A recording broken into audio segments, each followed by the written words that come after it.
மாசி மாதத்தின் முக்கியமான நாளான மகா சிவராத்திரியை தொடர்ந்து வரக்கூடிய மாசி மகம் நாளின் சிறப்பம்சங்களை இந்த பதிவில் பார்க்கலாம். ஒவ்வொரு மாதமும் மகம் நட்சத்திரம் வரும். ஆனால் மாசி மாதத்தில் வரக்கூடிய மகம் நட்சத்திரம் மிகவும் சிறப்பு வாய்ந்தது. மகம் ஜகம் ஆளும் என்ற சொல்லுக்கு இணங்க அதிக சக்தி வாய்ந்தது.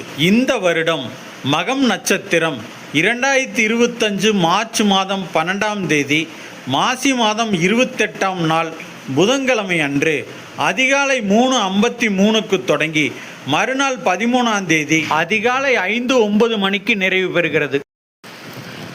மாசி மகத்தின் சிறப்பு என்பது உலக மக்கள் அனைவரும் தங்களது பாவங்களை புண்ணிய நதிகளில் நீராடி தொலைத்து விடுகிறார்கள்.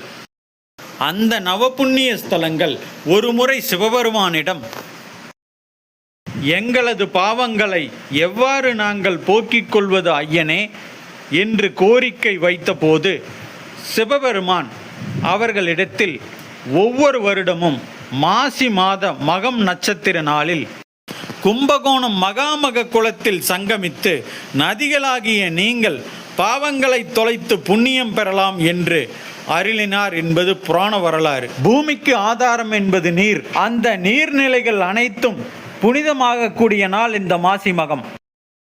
இந்த நன்னாளில் கும்பகோணம் மகாமக குளம் சென்று நீராடி வந்தால் ஜென்ம பாவங்கள் விலகி புண்ணியம் பெறலாம். மேலும் இந்த நாளில் வருண பகவான் எம்பெருமானிடம் சாப விமோசனம் பெற்ற நாள் ஆகையால்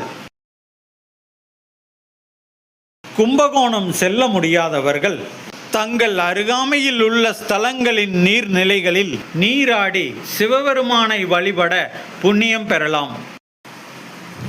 இந்த நாளில் ஆலய வழிபாடு என்பது மிகவும் சிறப்பு. இந்த நாளில் முருகப்பெருமானின் திருப்புகழ் பற்றிய பாடல்களை பாராயணம் செய்து வழிபட முருகனின் அருள் கிடைக்கும். மேலும் தாய் உமையவள் தட்சனுக்கு மகளாக பிறந்த நாள் என்பதால் குழந்தை பாக்கியம் பெற நினைப்பவர்கள் தாய்மை அவளை வேண்டி அருள் பெறலாம்.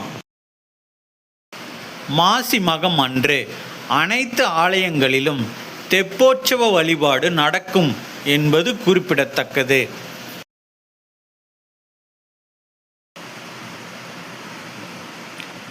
நதிகள் புண்ணியம் பெறும் இந்த நன்னாளில் அனைவரும் புண்ணியம் பெற எம்பெருமானை பிரார்த்திக்கிறேன்.